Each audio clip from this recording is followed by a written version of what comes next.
What's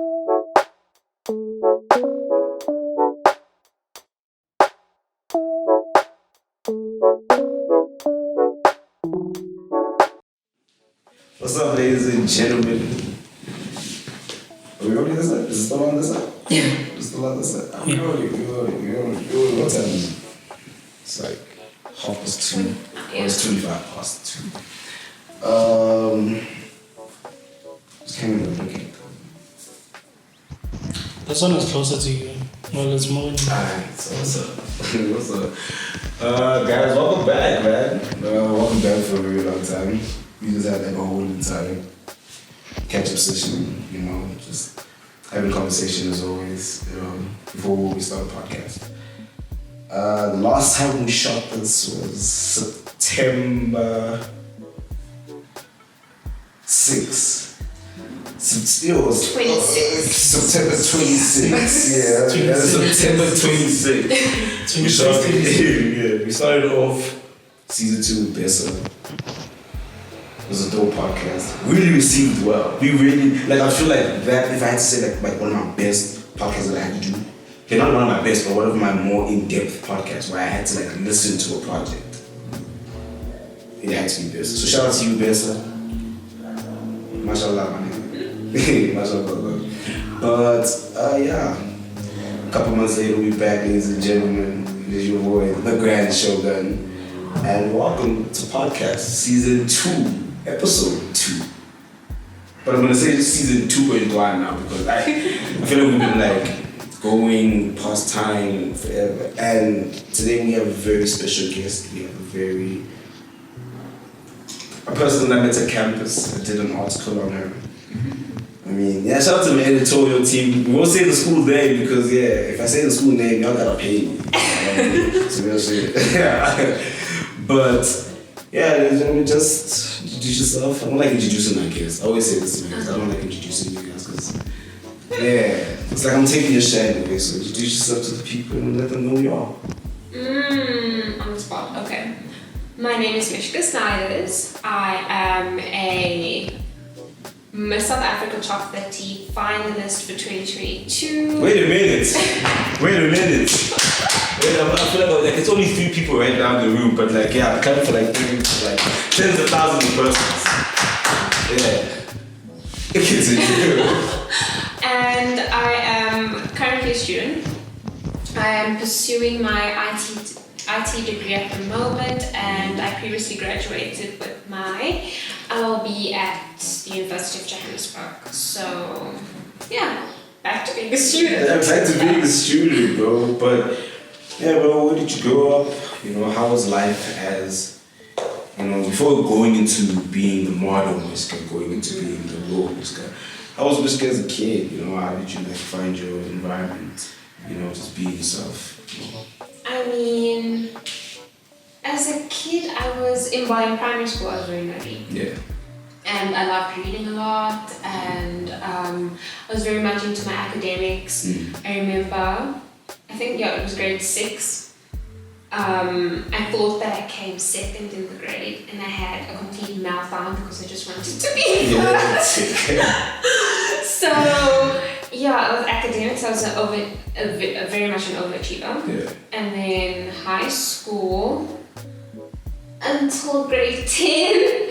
And then then I started trying to kind of find out who I am and what I actually enjoy. Yeah. But I'm very much an intellect. So are you introverted or extroverted? Or you both play? I'd like to think of myself as an ambivert. Yeah. So like you said, a little bit of both. Yeah. But I do love being alone and just chilling in my own space as well. So. Nah, that's cool, man. That's cool because I don't know. Most of my times, I try to sit alone.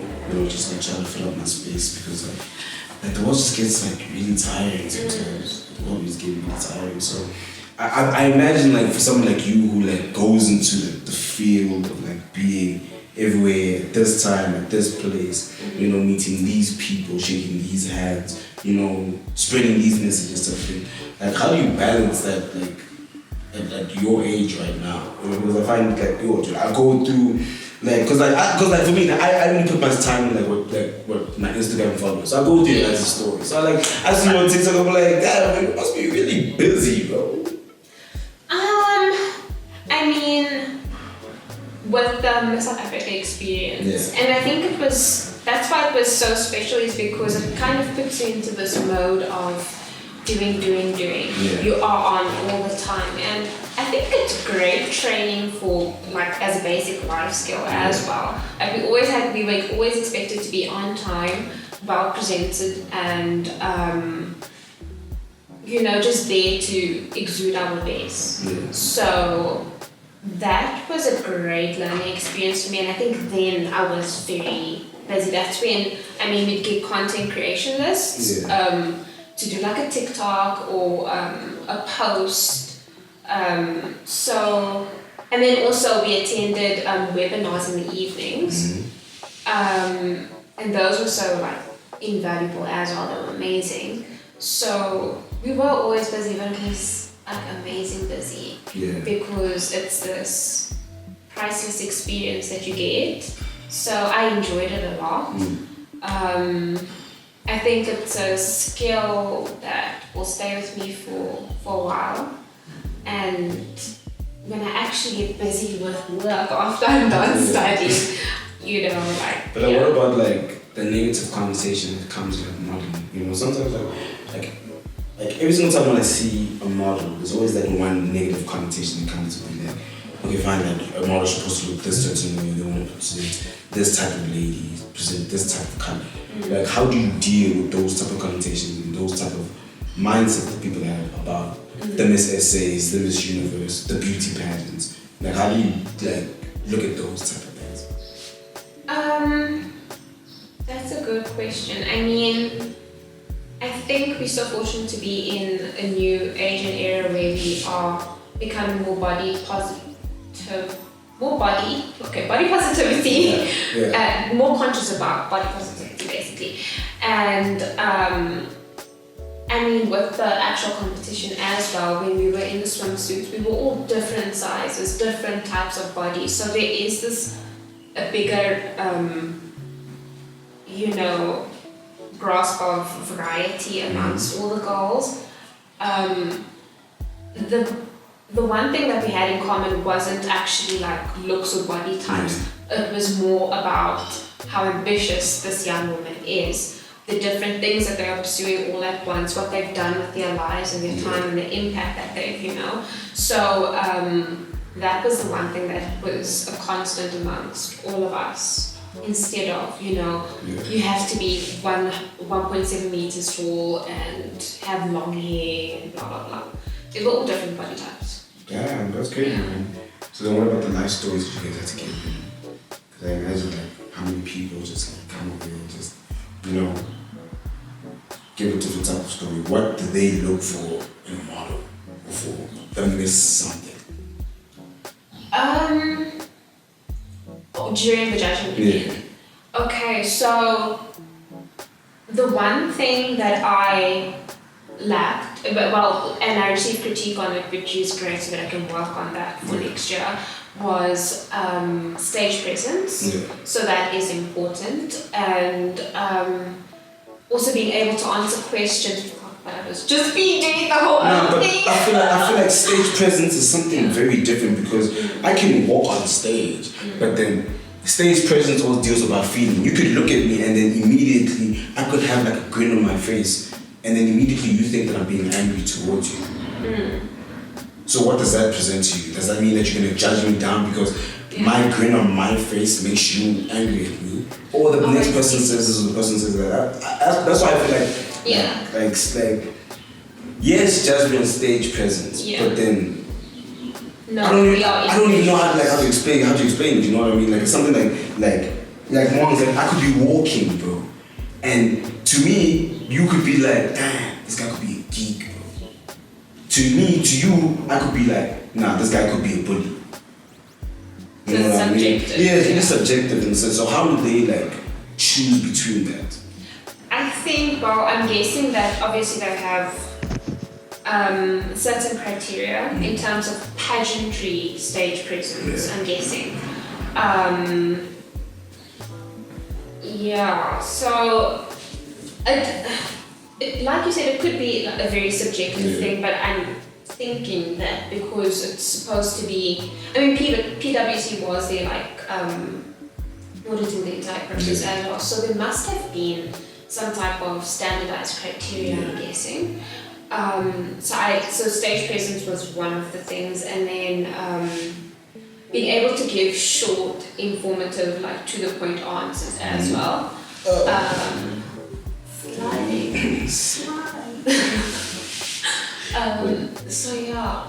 It was those two things, and then also your general knowledge on the country itself and our history.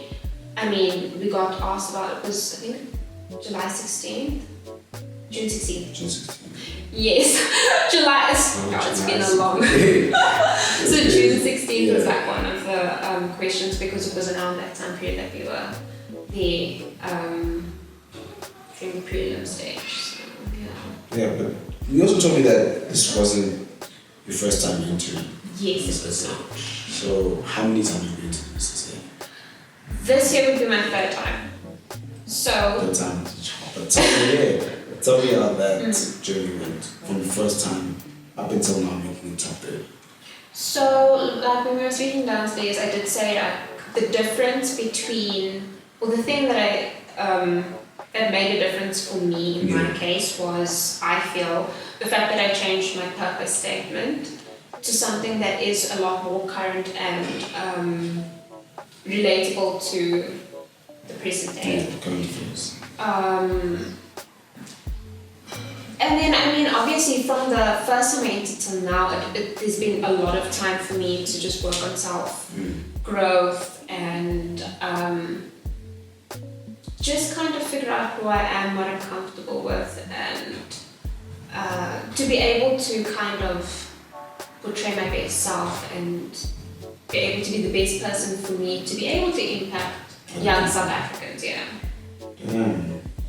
Because I could imagine that, getting knocked down so many times to come back for a third time. And going back for a fourth next year. Yeah, bro, go. I say go up until you get to number 1. I wish I could, but there is an age restriction. There's an age restriction? What do they mean? There is an age cap. So, you can be I think it's from 21 to 28. Within your year of reign, you must be turning 28. So, I'm turning 27 next month. Yeah. So next year would technically be my last chance of opportunity to attend. Who knows? Yeah. That's it. Yeah, then you just went there. Yeah. But also you can what about worlds, universe? How do you get to that? I mean, obviously these people are probably, Zosie is probably older than 28, I'm guessing. I don't want to be disrespectful. I think so. So I think our requirements are based on theirs. Okay. Oh, okay. Yeah, because Zosie was.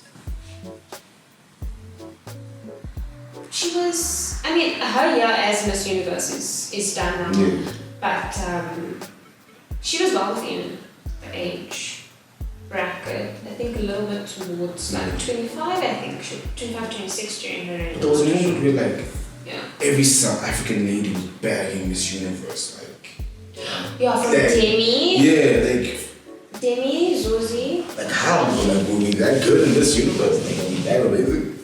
I know, right? And I think it's because the organization does a great job in not picking. So what they told us is it is a job interview in this format of a pageant. That's what they treat it as. So they're looking a lot for qualities, impact, who are you, why are you great type of thing, why are you worthy of this opportunity to, for 1 year, I think it was Onama was speaking, Okam. Yes, Bokang was 2010, and so Bokang was telling us that you have 1 year where you are crowned as Miss South Africa, and you have the power to call anyone in this country and know that they will listen to you. And that, I feel, is like a great power and privilege and opportunity to have. So you need to be focused. You need to know exactly what you want to do and what you intend on. Yeah. Has there ever been a case where like Miss SA has like great power, but then she abused it? I don't personally know. I mean, like, yeah. Because I feel like everybody's different. Maybe nobody uses but like the true purpose in Miss SA. Because to my discretion, I understand the Miss SA position is really important, but then what does the Miss SA do? Yes. What is the purpose of the Miss SA or the Miss Universe into the world? What does she represent for us as well? Yes. So like that's why the Miss SA organization focuses a lot on what is your purpose? What purpose do you want to bring and work on and leave a legacy behind having, completed. And that's what I think sets South Africa's contestants apart from the rest of the world. But I don't personally know how every single country works, but ours, I can appreciate and respect that it's not just based on the prettiest face or the most slender model looking body type of thing. And they do focus, because they're working with companies like Brand South Africa, they really do focus and also help direct you towards achieving your purpose and fulfilling it. Yeah. Just for a year though. Can I re-enter? Crown. Can I re-enter? You can re-enter. I think.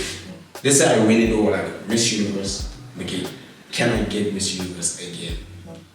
No, I don't think that. Why though? I mean, what if I want the power again? Put more change into it, because I'm imagining if I'm after a year, do they just cancel my termination? Okay, fine. We're done with you, bro. Have a great life. We're gonna go crown someone else in the I think what it creates for you is bigger than that year itself. It's a platform where that kind of builds you up and creates you as this person that is trying to achieve this objective. And then afterwards, after your year round, then it's really up to you as a person to follow through, because all the opportunities, all the contacts are there for you. Yeah. So all that hard work has already been done. You already know, okay, if I want to set up a feeding station in Cape Town on Saturday at 3 o'clock, this is who I need to call. And they will set up all of the equipment and put together a team for everything. So, yeah. So basically, her image brings attention. Definitely. Attracts a lot of attention from brands, from companies. So. But then I'm using you as an investment product then. Yeah, basically. To do good, obviously. Yes, to do good, obviously. But it's a job position. Yeah, it's a job position. Yeah. It's a job position. It's based on who can we use to make the world a better place. Yes, and who's ready? And who's ready to take that position? Exactly, because. Have you ever met someone that's ever fallen, who's ever taken a dark path into a pageant thing world? Because we see the movies and stuff like that, so I don't know, is it true? Because they wouldn't put out a movie that leads to pageant building and what these moms and what these girls go through and stuff like that. I think in the States probably there's a high chance of that happening, because when we're watching Princess and Tiaras or whatever it is, you see it's obviously a lot of effort and a lot of work, but for a child that is that young, to have that pressure put on them to be physically perfect and whatnot, it can be a lot for the parent and for the child as well. So I think in the States definitely, but here in South Africa, pageants aren't really this is a major pageant in South Africa obviously, but we don't have the same pageant culture as America. It's, I feel, a lot healthier. It's about developing you. The biggest part of prep for the competition is getting your mind right. Because if your mind is not right, actually. Exactly. So if your mind is not right, you're not going to perform to your best of your ability. So that's why our webinars were actually centered around things like how are you going to cope with social media, commentary and whatnot if you have to win the competition.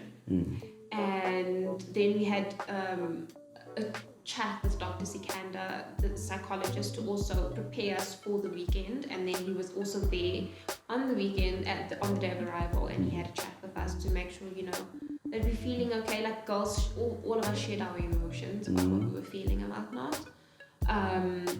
And I mean, Varno was amazing. He was like, this is an amazing opportunity. These are the things you need to be thinking about. This is how you should best prepare. And so the mental part of it, I feel, was the biggest part of prep and the most important thing for Miss South Africa. I don't know about other countries. Yeah. What were on your adventures of going to Miss Africa? Because I'm guessing that they took you guys into excursions. What was one of the biggest things that you've ever seen that they've taken you guys onto? Well, I think with the top 10, they would have gotten exposed to by now more of that type of experience. For us, we only had 2 days, and we stayed at one of the Sun International hotels. And I mean, they did an amazing job. We were served like 3 amazing meals every day, and the hotel was kept in obviously great condition, and the facilities were amazing, all luxury type of facilities. So I think the weekend itself is basically what we got, and it was amazing to go through all of it, because it kind of preps you for, if you get this title, you need to be on all the time, you need to be busy all the time, but you are going to be busy all the time. Can you handle it? So it really tested us in that sense as well. I mean, we were up at like 4:30 in the shower, getting a full face of makeup ready, outfits ready for the day. Yeah, because we have a call sheet, so we have to, meet every deadline basically and time slot. And I feel it was an amazing education experience in that sense. I can understand being part of that environment, taking it all in and trying to see what people are exposed into. So I'm also trying to get to know your country better, because I feel like being part of a Miss SA type of thing, it has to teach you the good and the bad about the country. Now you can be, I don't know if I can say the common denominator that can cancel that and bring it together. I think for me that's what I think the Miss SA position is. And when we did the interview, I liked how you just really exposed yourself in terms of what you want to do. Yes. But I hope that you go at it again. I feel like you have to go at it again. It was my last year, so I'm gonna definitely work my butt off, work on my critiques that I received, and see what happens. I guess it's always a gamble. So what happens is let's say this. I like speaking into in the future. So what happens when you win? What's going to be your speech? Good graciousness. What would be your speech? What would be able to give a speech. You won't be able to give a speech. I imagine myself crying a lot. Wow. And just being in a state of bare shock. Okay, you gotta be gangster with it. I suggest you be gangster with it. Don't cry, just be like, I knew this. Oh my god. I knew this. You even saw the get this crowd. That's cool, bro. I'm black. I'm joking. Don't do that, bro. I'm probably gonna. No, put yourself be like, I kind of do it. You know what I mean? I kind of do it. Work really hard. Did I? Bro, it took many years, but I've been at it, bro. You know what I mean? And I hope that you guys I hope that you really get it and just the opportunity to do it again. It was my first time on stage as well, so it was a big learning experience for me, and I definitely understand and took in the whole stage presence thing. Yeah. So I need to work on that, bring more work. feisty. No feisty. Diva. No, you gotta do that. I mean, you're perfect the way you are.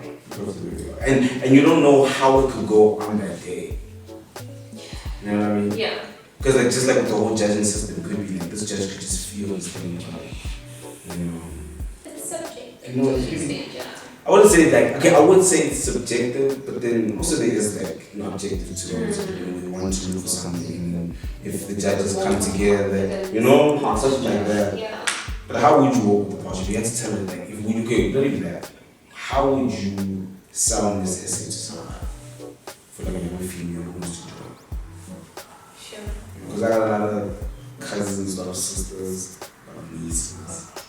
Wow, I mean, Miss Essay is a